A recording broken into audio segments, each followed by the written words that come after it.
What's the laziest way for beginners to make money online? That's one of the most common questions asked. And honestly, who doesn't want to make good money with minimal effort, all while having the freedom to work from anywhere in the world? First up, learning curve. This is how long it takes before you're earning decent money. Ideally, we want this to be as short as possible to keep things truly lazy. Next up is fulfillment. This is all about delivering whatever it is you're selling, and we want this to be as simple as possible. Then there's scalability. This measures how easy you can grow and make more money without piling on extra work. After that, we have startup capital, or how much money you'll need to invest upfront to get going. And finally, we're looking at risk level. Higher risk usually means more stress, which even if it's easy money, can drain you over time. Today, I'm only going to cover money-making methods that can realistically bring you in over $100 a day. So no online surveys or transcription sites. They pay next to nothing and just end up wasting your time anyway. Freelancing is all about using your skills to earn money online by working directly with clients. There are tons of skills you can choose from, including video editing, social media management, graphic design,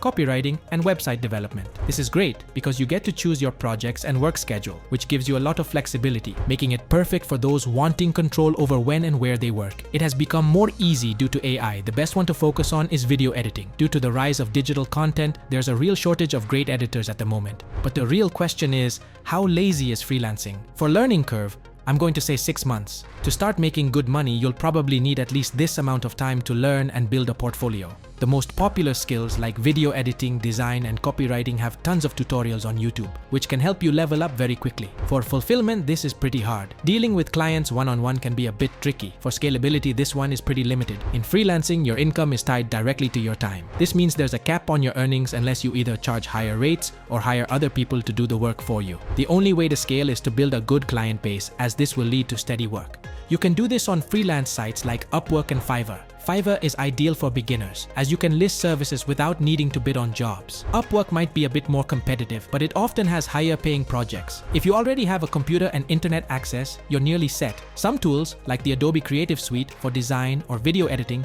can be a great investment.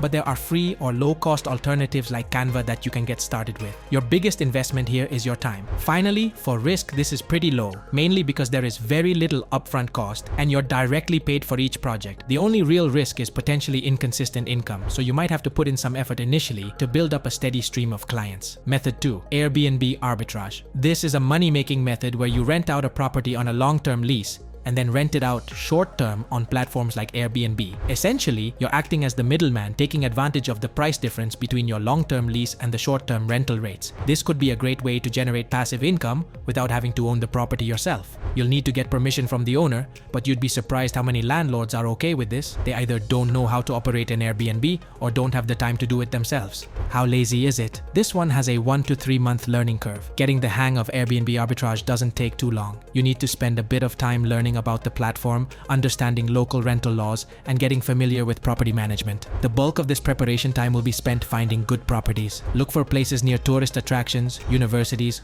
or business districts. Websites like AirDNA can give you insights into rental prices and occupancy rates. You'd also need to reach out to the landlords and let them know you plan to sublet the property on Airbnb. Make sure you get their permission in writing, as you don't want them to find out later and cancel your lease after you've put in all that hard work getting it up and running on Airbnb. Fulfillment is medium difficulty. While it can be a relatively hands-off way of making money, you still have to deal with some customer issues from time to time. Guests might have questions or concerns, and you'll need to manage check-ins and cleaning. It's not as easy as just putting up a listing and forgetting about it, but it can be manageable with a good system in place. That's why it's a good idea to use management software like Guesty or HostF to streamline your bookings, communication, and check-ins. This will save you time and help keep your guests happy. Scalability is very high. One of the best parts about Airbnb arbitrage is that it's highly scalable. You can keep adding more properties to your portfolio, and there's really no limit to how many you can manage. You just have to make sure you have the time and resources to keep everything running smoothly. Startup capital is going to require $5,000 to $15,000. This is where it gets a bit tricky. You'll need a decent amount of upfront cash to secure a lease, cover any initial furnishing costs, and possibly pay for cleaning services. Finally, risk level is pretty high.